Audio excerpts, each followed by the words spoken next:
वाढदिवसाच्या दिवशी आम्ही आमचे काही सहकारी वेगवेगळ्या ठिकाणी वह्या वाटप करत असतात. परंतु या वर्षापासून आम्ही असं ठरवलं की दरवर्षी 1,00,000 वह्या वाटायच्या आणि ते नंतर वेगवेगळे सेंटरच्या माध्यमातून किंवा शाखांच्या माध्यमातून आम्ही ते वाटप सुरू केलेलं आहे. या वर्षापासून नवीन पद्धत एक चालू केलेली आहे. तुम्ही एकीकडे वह्या वाटप करताय, पण दुसरीकडे पालिका शाळांची पटसंख्या आणि विद्यार्थ्यांची शाळेचे कमी होते, त्याकडे लक्ष मनसे देणार आहे. नाही, अत्यंत खेदाची बाब आहे की आपल्याकडच्या शाळांची परिस्थिती अत्यंत वाईट आहे. माझ्या 27 गावांमधल्या शाळा तर अजूनही पालिकेने ताब्यात घेतल्यात की नाहीत म्हणजे मला काही आयडिया नाही आहे त्याची. परंतु ह्या ज्या मराठी शाळा आहेत विशेषतः या शाळा ताब्यात घेऊन ते दर्जा कसा सुधारेल हे बघायला पाहिजे. कारण या शाळांमध्ये आता फक्त मराठीच नाही तर दावडीसारख्या भागात उत्तर भारतीय लोक पण शिकतात मराठी शाळांमध्ये.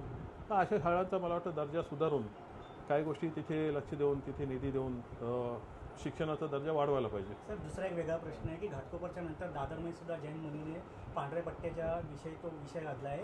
तर जैन मुलीनेच एकाने सांगितलेलं की मनसेने अशा वेळेला मुंबऱ्यामध्ये जाऊन जे लोक रस्त्यावर नमाज पडतात तिकडे काळ्या पट्ट्या लावून दाखवाव्या.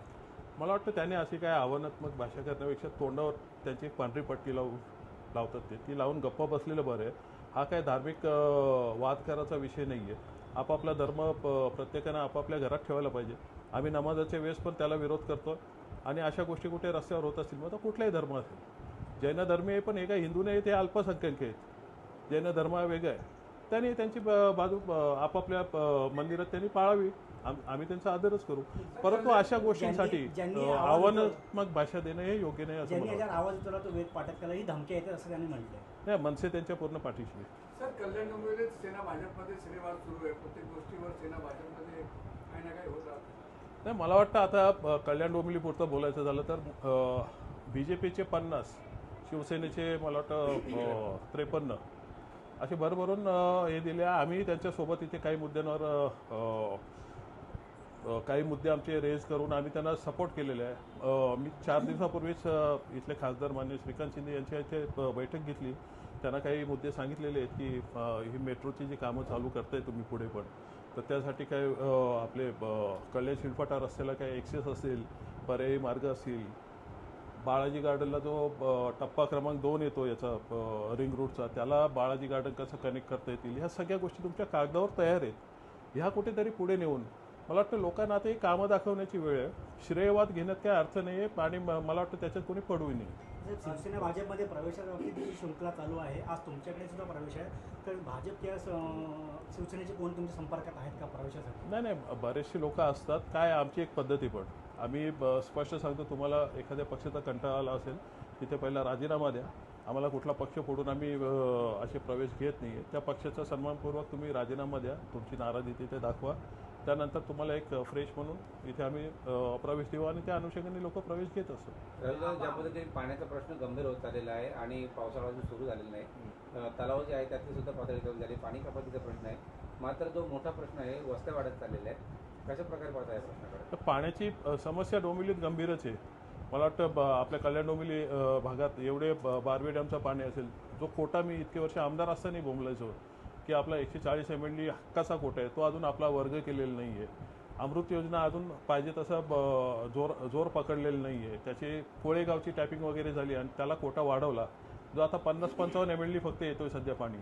तो किमान 80-90 MLD जरी आला, जो हक्काचा आहे आमच्या कल्याण डोंबिवलीकरांच्या 27 गावांच्या, तर तो जर दिला तर पाणी टंचाई इथे भासणार नाही. अर्थात सध्या जो पावसाळा लांबला आहे त्यामुळे धरणांमध्येच पाणी कमी असल्यामुळे कोटा जरी वाढला तरी लोकांनी पाणी जपून वापरावंच लागेल. एकनाथ शिंदे साहेबांनी मनसे अध्यक्ष राज ठाकरे यांना वाढदिवसाच्या शुभेच्छा दिल्या आहे, कसं बघता तुम्ही याच्यामध्ये? हे बघा, एक राजकीय संस्कृती आहे. सर्वांनीच मान्य राजसाहेबांना वाढदिवसाच्या शुभेच्छा दिलेल्या मान्य राजसाहेबही देत असतात. मला यात काय नवल वाटत नाही. आता माझा प्रश्न शिक्षणावरतीच आहे. आता तुम्ही मोफत शिक्षणासाठी मोफत तुम्ही वह्या वाटपाचा कार्यक्रम केला, परंतु RT एक साईड आहे, त्या अंतर्गत पूर्ण शिक्षणाचा वह्यांचा सगळ्यांचा खर्च शासन करत असतो.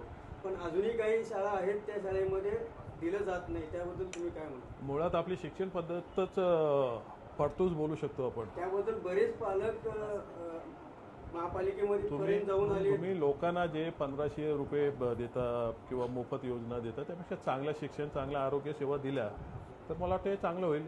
एकंदरीतच राजकारणाने पहिलं सुधारायची आवश्यकता आहे. मग तुमचे धोरण सुधारतील आणि मग लोकांना त्रास नाही होणार. परंतु यासाठी लोकांनी आवाज उठवायला पाहिजे. दादा नेहमीप्रमाणे नाले सफाईची हालत यापेक्षा तर जास्त म्हणजे मोठीच गंभीर आहे. यावेळेस तर भरपूरच नाले, जास्त करून डोंबिवलीतले MIDC नाले एकदम गच्च भरले अजूनपर्यंत. म्हणजे पावसाळा आता सुरूच झालाय. दरवर्षी नाळे सफाईचा जो विषय येतो तो एक पर्वणी असे ठेकेदारांना आणि बाकीच्या लोकांना हप्तेबाजी खायला किंवा त्याच्यातला कट खायला. आमचं बारीक लक्ष असतो. मनसैनिक म्हणून आमचे सहकारी सर्व ठिकाणी नालेसफाईचा आढावा घेत असतात आणि त्या ठिकाणी ते निदर्शनास आणून देत असतात. तरी बऱ्याच ठिकाणी नालेसफाईचा बोजवारा उडलेला दिसतोय. दुर्दैवाने बोलावं लागतं. परंतु काही ठिकाणी आमचा वचक आहे, काही ठिकाणी आमची लोक जातात आणि करून घेतो आम्ही. परंतु सत्ताधाऱ्यांकडनं या ठेकेदारांना अभय असल्यामुळे ते माजलेले आहेत. दादा आपण जर बघितलं तर वारंवार एक चित्र दिसतंय. आता पुन्हा एकदा डोंबिवलीमध्ये एका इमारतीला गुजरातीमध्ये नाव दिले. आयुक्तांनी आदेश काढले की आस्थापना असतील, दुकानदार असतील, ते मराठी नाव असलं पाहिजे. मात्र पुन्हा एकदा एका इमारतीला गुजरातीत नाव आलेलं पुढे आले. नाही, ते आम्ही माहिती घेतो आणि तो नाव बदलून टाकू, काही विषय नाही. दादा कल्याणच्या बुद्धभूमीबद्दल काय सांगा की जेणेकरून जो प्रश्न ऐरणीवर आलेला आहे, परंतु ते एक बौद्ध समाजाचा मोठा प्रश्न आहे. त्यावर खासदार सुद्धा काम करत आहेत, परंतु वेगवेगळ्या पद्धतीने जे संभ्रम काय सांगा, आपण काय सांगा? नाही, मला वाटतं मी परवा जेव्हा खासदारांकडे बसलेलो तेव्हा तोही विषय मी काढला आणि त्यांनी मला माहिती दिली की याचं एक प्राधिकरण बनवतं आणि त्या अनुषंगाने त्यांनी प्राधिकरण बनवलेलं पण आहे. ती जी जागा आहे ती अर्थातच खाजगी जागा आहे आणि त्याच्यावर बौद्ध समाजाच्या म्हणजे प्रार्थना स्थळ वगैरे तिथे आहे. तर तिथे एक प्राधिकरण बनवून त्यांची एक चांगली योजना त्यांनी तिथे सादर केलेली आहे. मला वाटतं त्या योजनेने बौद्ध समाजालाही मान मिळेल आणि लोकांनाही सोयीचं काहीतरी तिथे घडवता येईल.